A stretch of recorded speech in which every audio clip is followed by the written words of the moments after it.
All right, Emma, welcome.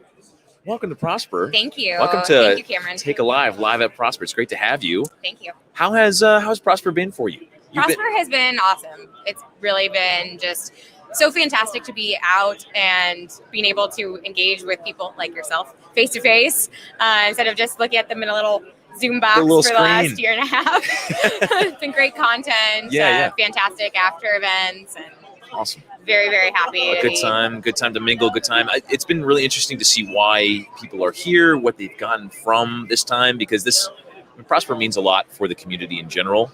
And not only for networking, but honestly for personal connection, for seeing people like we hadn't met in person. We only met over Zoom. So being here represents, I think, a lot of different things for a lot of different people. And it's incredible that you're here. It's incredible that you're getting to network and meet people and expand your understanding, your knowledge, your own business. Marketing by Emma. Yes. We're here to you're wordsmith by nature. And we've talked about wordsmithing, and we were having a conversation around what the subject of this should be. And I'm excited, we can talk about words, but the bigger conversation here that I think I would love to pull up that we should talk through is branding, right? How to establish a solid brand presence, how e-commerce brands can improve their brand presence, their brand image, what that even means, why it's important. So diving into this topic, let's start with the why, right? Let's break down the why of branding, of like why improving a brand image is important, of what that means. So that I'll leave that open-ended question for you to expand on. That's quite the question. It is. You just slam hard. Just go for it. It's all you. Take the floor. I think branding is one of those terms that we hear thrown around a lot. And I think that first it would be helpful to even sort of talk about what is branding, right? Yes. Because I think a lot of people have a more narrow concept of what that is. So they're thinking it's a logo, it's a color scheme, it's a t-shirt. And I think most of the time we think about it in a more visual sense. But branding is so much more than that. Branding is happening whether you're intentional about it or not. But when you're intentional about it, it is really creating this identity of your business and how it operates in the world. So it's the kind of language that you use on your product pages. It's the way that your customer service representatives interact with problematic situations. It's how you design your packaging, the materials that you choose. It really is all of that working together to create a story. And we as humans are always looking for an opportunity to be able to connect with the world around us. Right. And so when you can do a really effective job of this, your branding actually gives customers an opportunity to form a relationship that's deeper than just a product function, and it's something that they can feel like they relate to and are excited about, and that it aligns with their sort of view of the world, as kind of overly theoretical as that sounds. No, that's I mean, that you kind of answered the what and the why. You were just talking about the what and the why essentially. I'm curious to break down the actual strategic, because I feel like Amazon sellers are very kind of, what's the bottom line increase here from this branding play? Because branding can be, you said it can be ambiguous, right? It could represent this ambiguous thing of like, okay, product images, like, okay, branding, why is it that important to put all my time and effort into? How does bottom line, how does branding, creating a cohesive brand image, branding in general, how does that affect bottom line? In so many different ways. So first of all, think about what the experience of the customer is like when they are searching whatever terms they're putting into Amazon. You're going to get a page full of a bunch of product listings that look identical to each other. All the same, usually. It's truly, it's like going into a prefab neighborhood where every single house looks identical. It's like that. So true. And so if you're a customer, you're probably not really hoping to spend half a day trying to decide which of the $10 items is going to be the best fit for whatever it is that you're needing to buy. But that's kind of what can happen, because all of these products are following the exact same principles and they're trying to sort of be like everybody else. Yeah. And so the photos are the same, the title's the same, all the information's the same, and it's all presented in the same way. And so it's creating the situation of analysis paralysis for the customer, but it's also forcing the customer to try to grab onto perhaps slightly more arbitrary details to make a decision. So if I see a bunch of products that are all look exactly the same, I'm going to choose the one that's rated the highest. I'm going to choose one that's cheapest, or Reviews. maybe the one that's the most recognizable to me. Yeah. And that's fine if you're one of those in one of those three spots. But what if you're not? What if you're a new brand, a new product that is trying to make your way into the marketplace? Or what if you're somebody and you had a really successful business and then all these other competitors came in the last year and a half and suddenly you don't have that market dominance that you used to. So being able to figure out what makes you different and giving customers something to grab onto beyond one of those points can be really substantial, not only with your conversions, but also with repeat business, with having better customer reviews and all those things. You can tell it's almost like branding like that gives a product an essence. Like you said, like when you go and you search on Amazon for products and they all feel the same, when they all look the same, it is kind of you resort back to the price, the reviews, whatever it is, differentiate between those. But you can tell when a product has contributed to their branding, and you feel that in an ambiguous essence sort of way that helps you it draws you to the product. Yeah.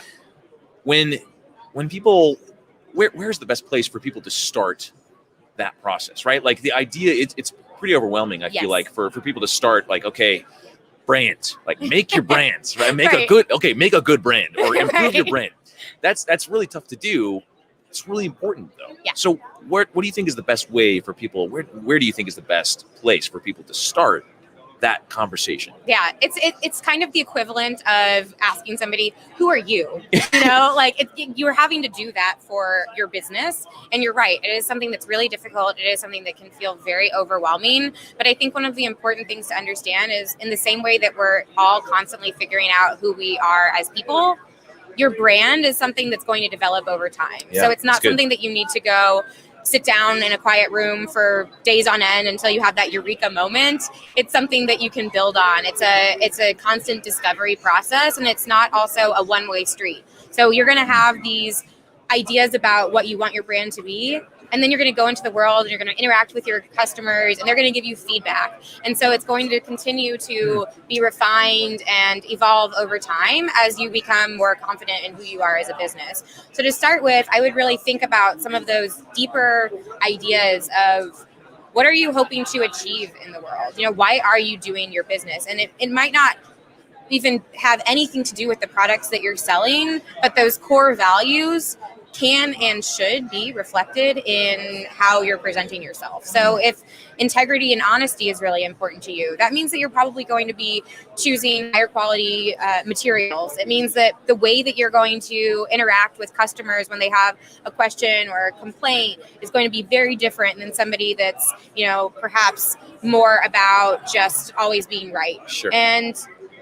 that's not necessarily a good or a bad thing. They're not making a judgment statement here, but getting solid on those points is really crucial. And then from there, it can be really fun and helpful to do some exercises on personifying your brand. So trying to imagine your brand as a human. What kind of clothes would your brand wear? Okay. What would your brand's favorite television show?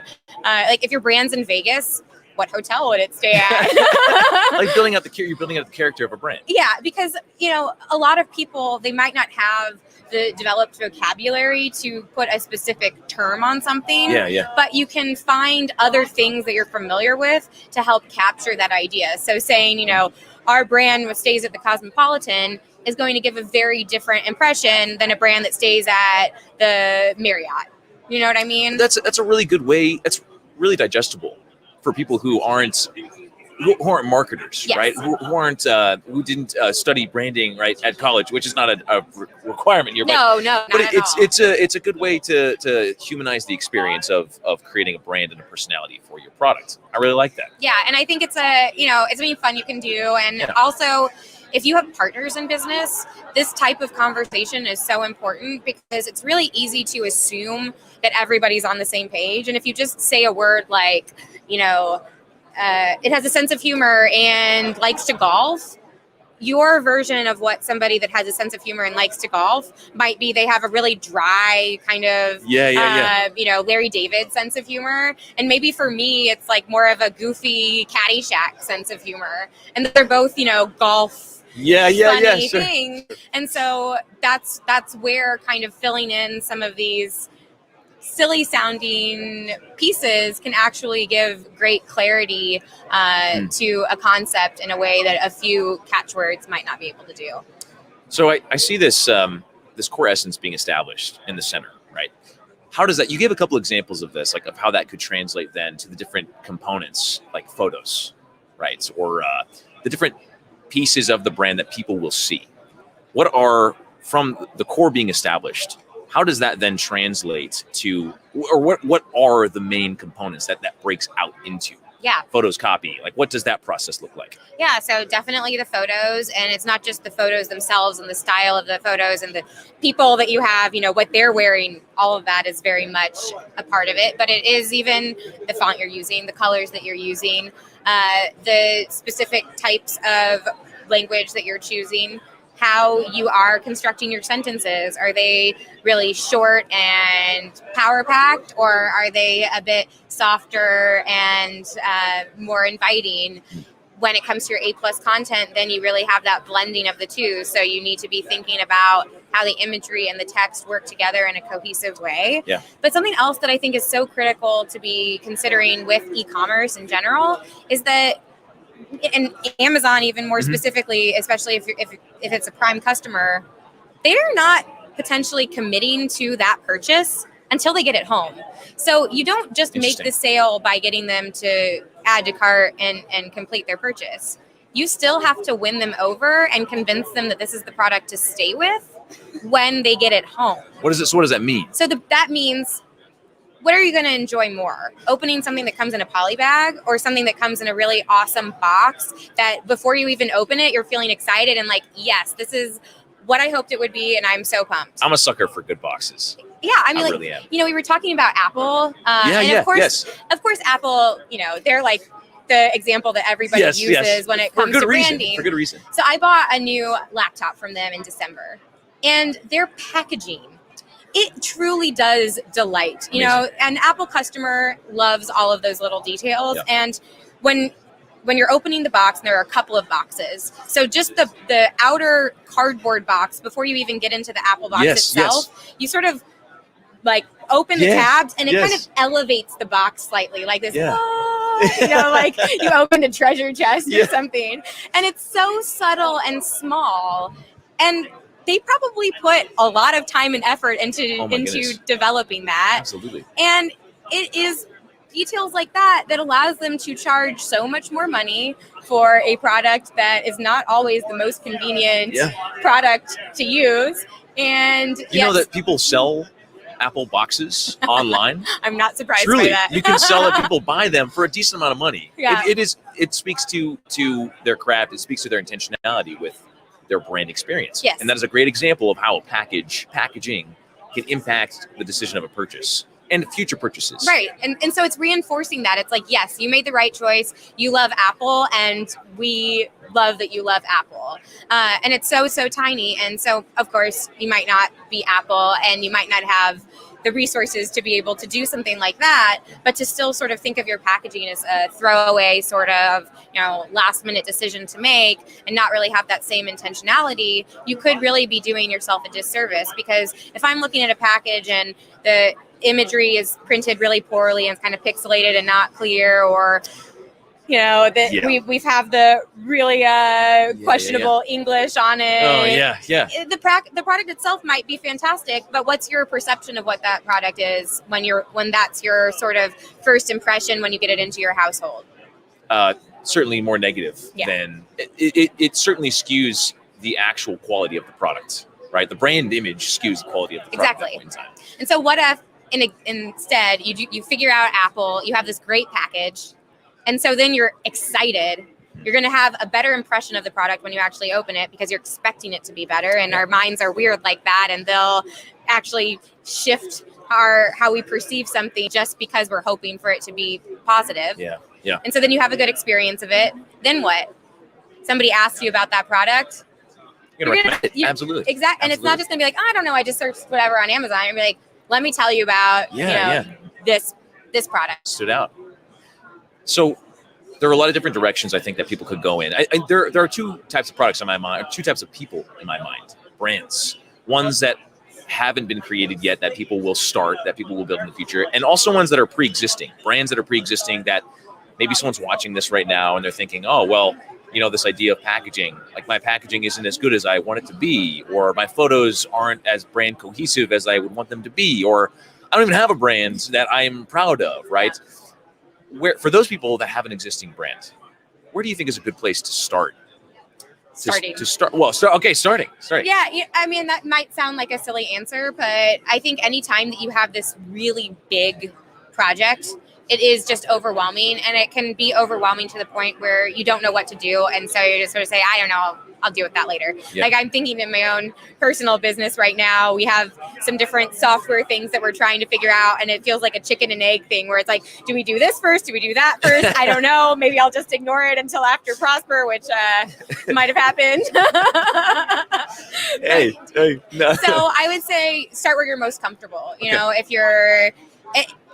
And don't feel like now suddenly you're hearing this and like, oh gosh, now I have this huge emergency on my hands. If you still have 2,000 products, you don't need to go, redo all of them at the same time. Yeah. Right. Like just be thinking about this as you prepare to place your next order and maybe start there. Or if that's not where you are and maybe you're already kind of starting to get into strategizing for Q4 because believe it or not, that's kind of around the corner. Oh my goodness. I wasn't even thinking about this, but it certainly is around the corner. So maybe as you're starting to develop your marketing strategy for that, you bring that into what you're doing with your advertising, with those images, thinking about perhaps refreshing your listing because this is a really good time to do that. So how can you maybe capture some of these ideas and communicate that verbally to your customers in a way that helps you stand apart?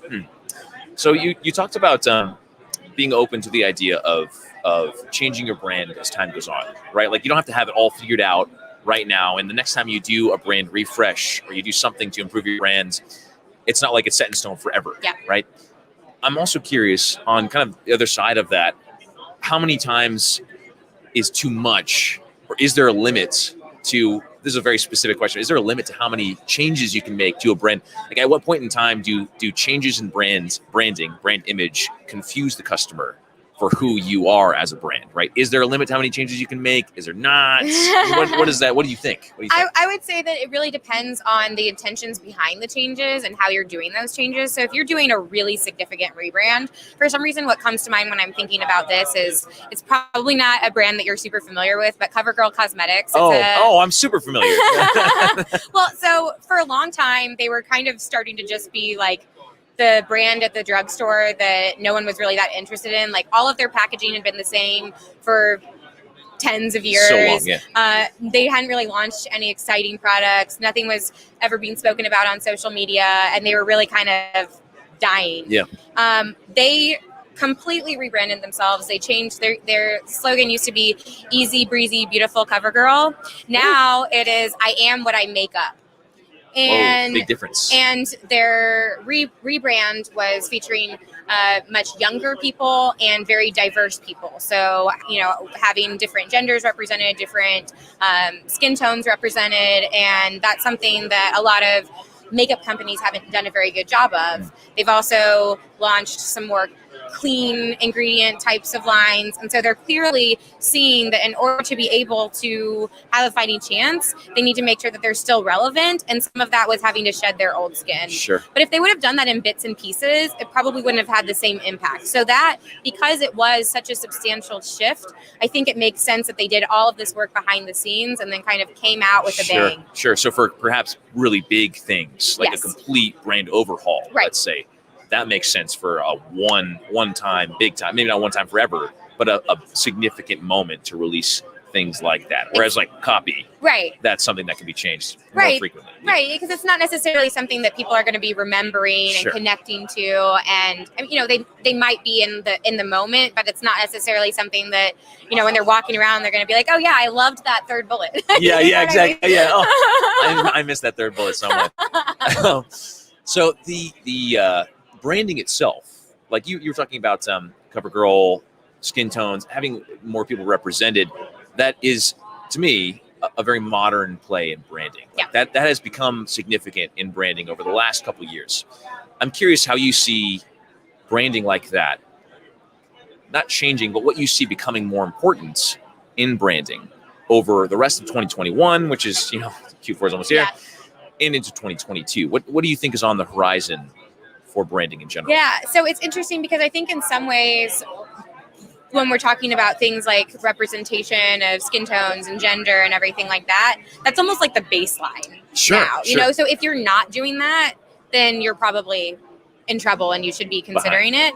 But you do also need to be thoughtful of how you're communicating around all of those things. And I it's interesting that you asked this question, because one of the things that I've been thinking a lot is also, how do brands navigate this sort of transition of post-COVID? Because we had, like, I'm even thinking about that when I watch TV sometimes in the evening, and I see these commercials, and some of them are like, getting back out there and being with your friends. And then others are still really kind of more like, be responsible and drink social distance. And so where is that line, and how do you navigate that in a way that is true to who you are as a brand, but that's also not going to perhaps feel manipulative to your customers? And I think that that's a danger zone, even with something like what CoverGirl did, where if it's not coming from an authentic place, it can just feel like a marketing move. And so that's what you need to be really thoughtful about. And for those types of really big things, you want to make sure that you think about it. You want to make sure that you have those hard conversations with your team,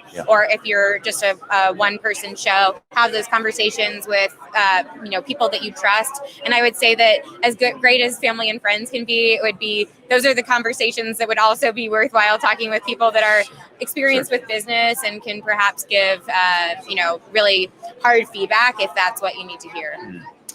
I'm curious for people who might want to you're really in tune with good branding and good products that really stand out, right? That have impacted you. CoverGirl was an example. What are some brands that you think people should consider looking up that might inspire them?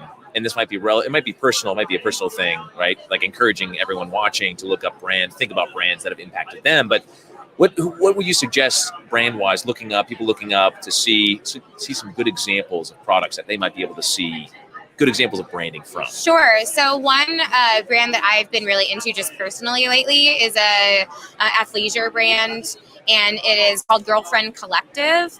And so their products are all made from recycled water bottles. So it has a very big emphasis on sustainability, but it is also, you look at their website and every body shape, size, and color is represented there, and it is represented in a way that doesn't feel like it's just trying to be on point. And even like I'm such a nerd with this stuff, but like when I really like a piece of packaging, I'll either take a picture of it or I'll save it. So on my desk, I actually have a tag that came with, and like a little insert that came with their products. They don't sell on Amazon, by the way, and it says, "Let's talk trash." And so then it goes into, and it's not just about that it's made from recycled water bottles, but it also talks about how they pay their employees fair wages and all the things that they care about. And, we're talking about this ability to connect around identity. And those are those kind of deeper things that can help you transcend even in price point and whatnot. So I would say, when you're looking for inspiration of branding, looking to those companies. A lot of them are on Shopify. A lot of them might not even be on Amazon, but those are the people that are really pushing the boundaries and doing really cool things. Allbirds is another awesome example of being really clear on who they are, being very bold with what it is that they're doing. They're a shoe company. They're also very sustainably minded, but they don't even discount their products. And even that choice Allbirds, is a branding choice, because they're sort of saying, we believe that our products are quality, they're priced how they should be, and if you want them, this is what you'll buy. Buy them for. I'm curious. So Shopify, I see Shopify as a good platform to have a lot of control over the brand experience that people step into digitally. Your own websites, you have more control over what people step into, as like compared to Amazon, where it's a listing. But taking that concept of control over brand image and branding, where do you think Amazon's going to go with that aspect of things? Like, are they going to change? Do you think they'll let people have more control over like the brand experience when they come into a product page? Do you think not? What's your perspective? I think that's a great question, and I think yes. because I don't know how often you come across like A++ content or A+ Rarely. premium, Really? but you look at those pages, which for those of you that aren't familiar with it, it's essentially invite-only program it's pretty expensive, but you have access to a bunch of different modules. It's wider screen, A+ content, and it looks really good. And it resembles more closely to what you would actually expect to see on like a Shopify store. And so my assumption would be that they're testing this out, seeing how it performs, and maybe it's even something that would eventually be rolled out as being, for those that are brand registered with A+ content. But so many of the other changes and updates and new tools that Amazon has launched in the last year or two has really been centered around brand. Interesting. And so I think that Amazon recognizes that if they are going to continue to not only maintain their dominance but grow, it's really important to them that the businesses that are selling there invest in this branding piece as well. And so by having these different tools available, it's kind of rewarding the people that are taking that extra time and effort to be really thoughtful and intentional with that piece of their business. Oh my goodness. So much we could talk about with branding. I landing the plane of the conversation. Last piece of advice you have for branding. I'm just going to put that out there as the broad question around the topic of creating a cohesive brand, a good solid image, of improving your brand. What last piece of advice do you have? Yeah, I think, we talked about figuring out who your brand is, but I think what's so important is to also think about that within the context of all of the other people that you're competing against, and really latching onto what makes you different. So understanding this is who we are, and this is why we are the better option for those people that are looking for this particular thing. So if it is a sustainability piece, if it is something about just really valuing the best possible materials, if it's because this is a very technical product that's designed for professionals that are into rock climbing or whatever that is, it can be a wide range of possibilities, but being very clear not only on who you are, but what makes you unique, and then really boldly leading with that so that you are able to set yourself apart instead of just being one of a number of other products on the search results page. Emma, fantastic hearing about branding. Thank you for breaking it down. I mean, I feel like you really explained it quite well for how people can, the steps that people can take to start, even asking the question around branding. It is an overwhelming topic that I personally want to learn more about. The Apple box makes me want to learn more about branding and appreciate branding as well. So thank you for breaking it down for us. For people that are watching that want to learn more about branding, what you do, wordsmithing as well, how can they follow you? How can they get in touch with you? Yeah, so we're at www. Oh my gosh, why did I say www? Wow, oh my goodness, talk about branding here. Talk about brand. We're at marketingbyemma.com. We're on Facebook at Marketing by Emma. And both of those places, if you'd prefer email or chat or even old school phone call, you can find all those contact details there, and we'd be happy to have a conversation, take a look at your listing, give you some feedback, and if you'd like our help, then we would be delighted to lend a hand. www. Marketing by Emma. Emma, thank you so much for coming on the show. Thank you, Cameron. It's great to have you here, and have a great time at Prosper. Thank you. You too. Absolutely.